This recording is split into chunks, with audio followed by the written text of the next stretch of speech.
Hello बच्चों, चलिए प्रश्न को पढ़ते हैं। प्रश्न में है पादपों में वाष्पोत्सर्जन एक आवश्यक विपत्ति है, व्याख्या कीजिए।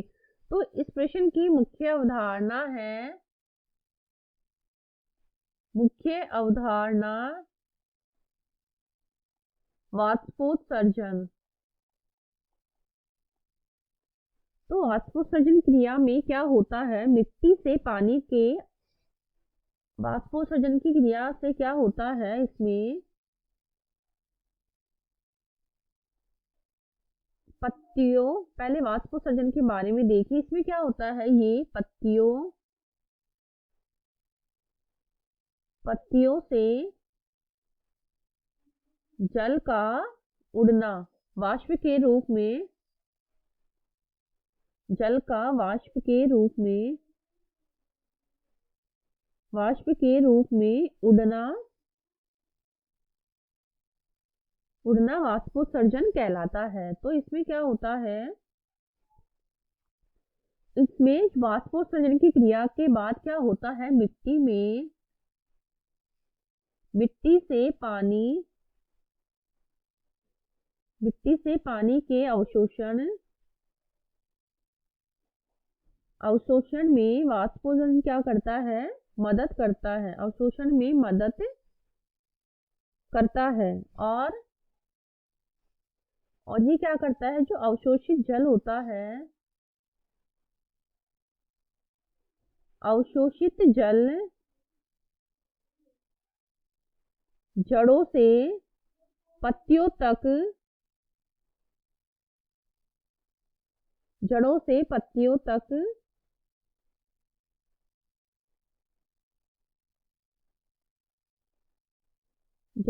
पत्तियों तक जाइलम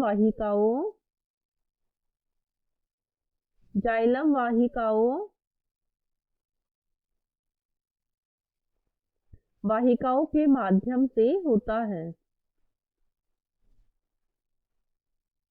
जो अवशोषित जल होता है, जड़ से वो पत्तियों तक हमारे जाइलम वाहिकाओं के माध्यम से या उसकी सहायता से जाता है।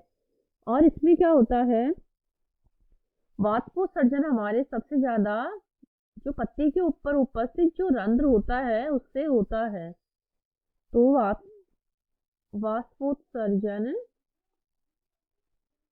रंध्रों द्वारा 80 से 90% तक होता है, और बाकी का बचा हुआ जो प्रतिशत है वो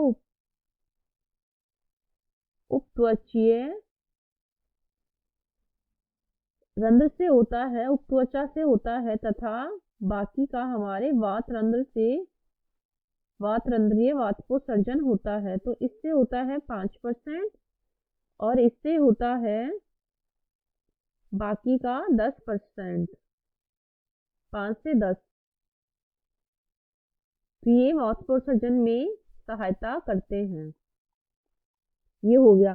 फिर है वाष्पोत्सर्जन द्वारा पौधे की सतह को ठंडा रखा जाता है। तो वाष्पोत्सर्जन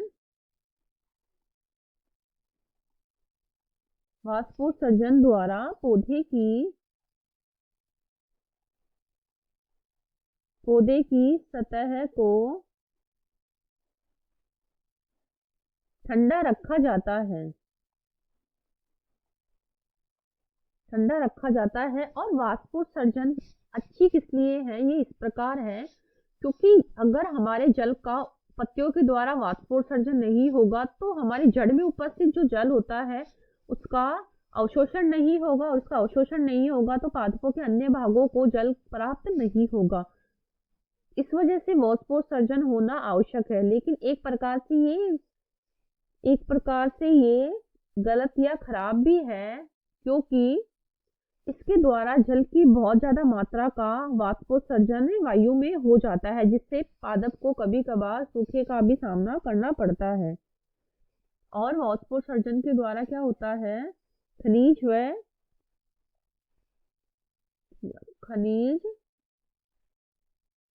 का अवशोषण भी होता है। खनिज का अवशोषण व परिवहन में भी सहायक होता है। वाष्पोत्सर्जन और इसमें क्या होता है, ये पौधे में तापक्रम संतुलन बनाए रखने में भी सहायक होता है। पौधे में तापक्रम संतुलन बनाए रखता है। और ये क्या करता है, इसको प्रभावित करने वाले कुछ कारक भी होते हैं जो वाष्पोत्सर्जन को प्रभावित करते हैं, जैसे कि धूप, तापमान। जब धूप बहुत ज्यादा मात्रा में होती है तो वाष्पोत्सर्जन की क्रिया बहुत ज्यादा तेजी से होती है, जिससे हमारे पादप को सूखे का सामना करना पड़ता है। और तापमान में भी यही बात होती है आदि। तो ये इसमें यही पूछा है कि आवश्यक विपत्ति क्यों है, क्योंकि अगर ये वाष्पोत्सर्जन की क्रिया नहीं होगी तो जड़ से पानी का अवशोषण नहीं होगा और वो पादपों के अन्य भागों तक नहीं जाएगा। और ये अच्छा इसलिए है क्योंकि अगर वाष्पोत्सर्जन की क्रिया के बाद ही जड़ से पानी का अवशोषण हो पाता है। आशा करती हूँ आपको इस क्वेश्चन का हल समझ में आया होगा। धन्यवाद।